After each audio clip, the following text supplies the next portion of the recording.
Hi, it's Miss Heather, the music director here at Conservatory of the Ozarks, and I want to review all of the policies here at the Conservatory regarding group lessons weeks. So, 3 times a year we have group lessons in lieu of private lessons or any regularly scheduled group lessons. Normally you just come every week at the same time for your private lesson, but Memorial Day, Labor Day, and Thanksgiving Day weeks, instead of having those private lessons, we have a schedule of group lessons. And students are able to attend those classes without paying an additional tuition fee. It's just included in your regular monthly tuition fee. There's no limit to how many of those classes you can attend. And you're also welcome to bring friends or family to attend classes those weeks.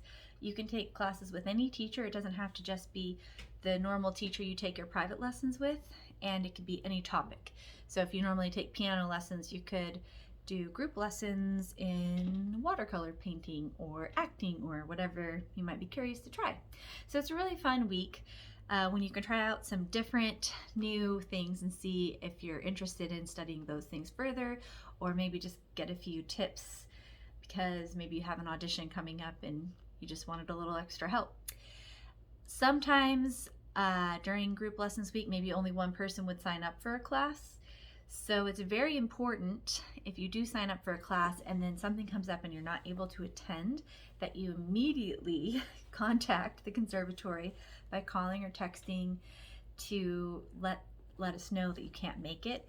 Just like the students don't have to pay extra tuition to attend these classes, us teachers do not get paid extra for teaching them. So it really stinks if you prepare a class and then drive across town and then the people who signed up for that class are not there.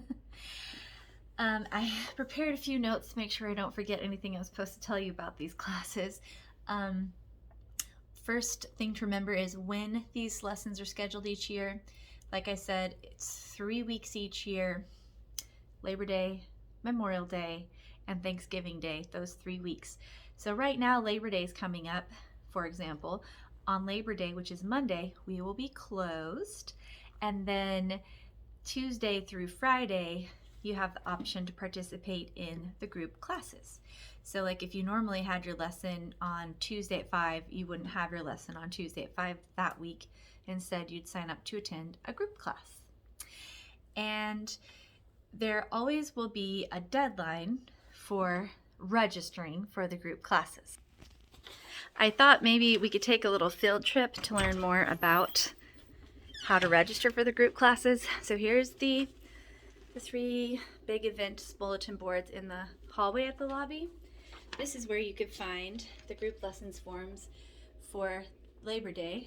They're on the August bulletin board because the deadline to sign up is in August, even though the classes take place in September. So the way it works is, if group lessons happen this week, the deadline is always going to be 2 Fridays before the group lessons occur. So sometimes the deadline is in the prior month. So once the deadline passes, we take that weekend here to make the schedule, and then we post it on this week, so it's up on the bulletin board for the whole week prior to the week of group lessons. That is because if you say you didn't turn in your registration form, but you would still like to participate in group classes, you can write your name in on the schedule during your lesson, during your private lesson, the week before the group lessons week. And you can add your name to anything that's already on the schedule. You just can't fill out a new registration form requesting a new class to be formed after the deadline has already passed. So this is how the registration form works.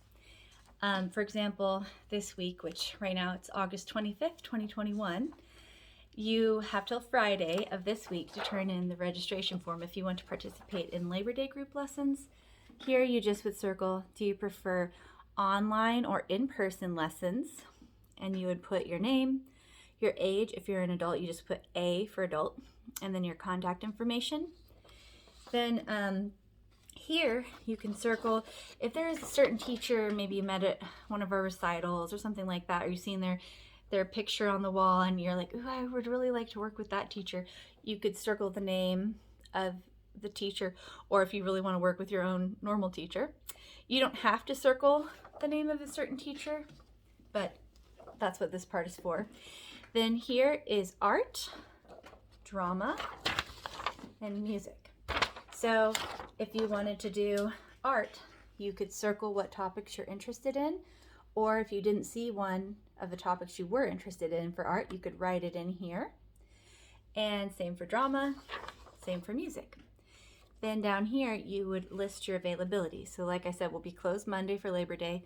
So classes are offered Tuesday through Friday. And you would just put in, oh, on Tuesday, we could come anytime all day. On Wednesday, we could only come from 4 to 6. We're not available at all on Thursday, or whatever it may be for you. And then you would turn that into the white mailbox in the lobby. You would want to fill out one of these for every student, not for every family, and not for every group, one for each person. So if you have friends who want to come, you'd want to have them fill one of these out.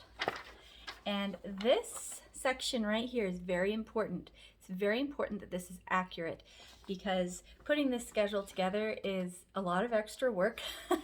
And I have to compare everyone's ages and their levels of proficiency in each topic, and then which topics they're interested in. And then I have to match that up with all the other students' availability who are also interested in the same things, and the teachers. So if you say, I'm available on Wednesdays at 4, and then I text you over the weekend and say, okay, we scheduled the trumpet class on Wednesday at 4, write in your availability. And then you're like, oh, I can't come then. That's rather frustrating for me. So I would never tell you that if that's what you say to me, but I'm telling you right now, that is very frustrating for me. If you said, I'm available at this time, I go to all this trouble to match you up with the teacher and the other students who can come at that time, and then you're like, oh, I can't come then. I need a different time. I'm sitting here like, well, why did you say that you could come at that time then? So please don't just like write down random times. Please do actually write down the time that you're really truly available to come for classes that week. And there's no limit to how many classes you can attend. So say you registered for classes and then the schedule goes up and you see on there like, ooh, I didn't think of taking this class. I wish I had signed up for this. You can neatly write your name in on the schedule, or you can respond to the email that we send out with the group lesson schedule on it and say, ooh, can I be added to this class, please? And so you can join any class that looks interesting to you. And let's see if I'm forgetting anything else. You can bring visitors for free. You can attend an unlimited amount of classes.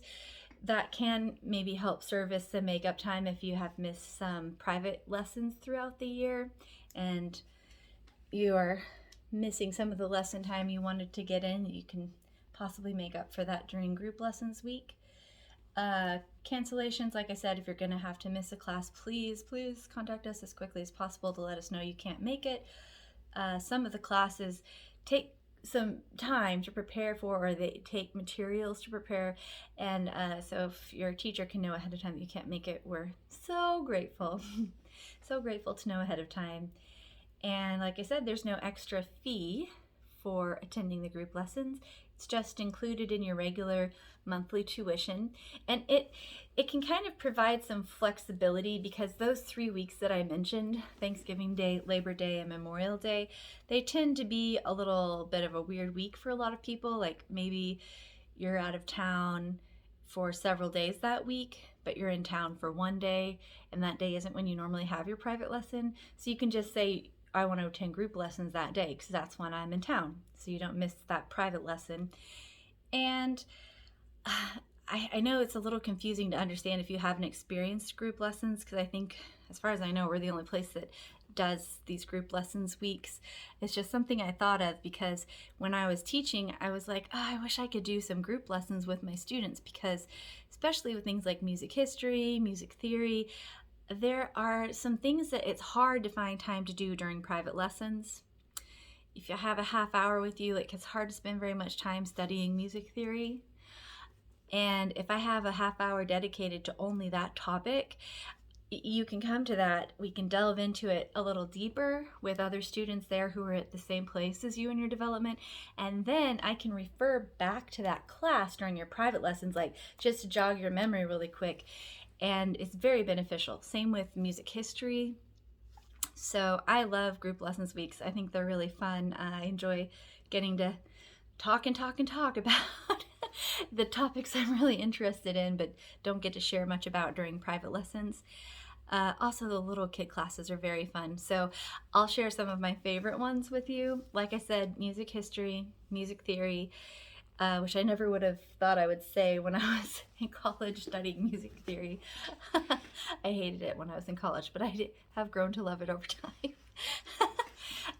Every once in a while, we'll get some people interested in church music, which is actually what my degrees are in.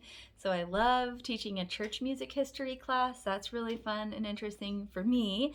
And opera history, because I love opera so much. And I love for little kids teaching the princess sing-along class.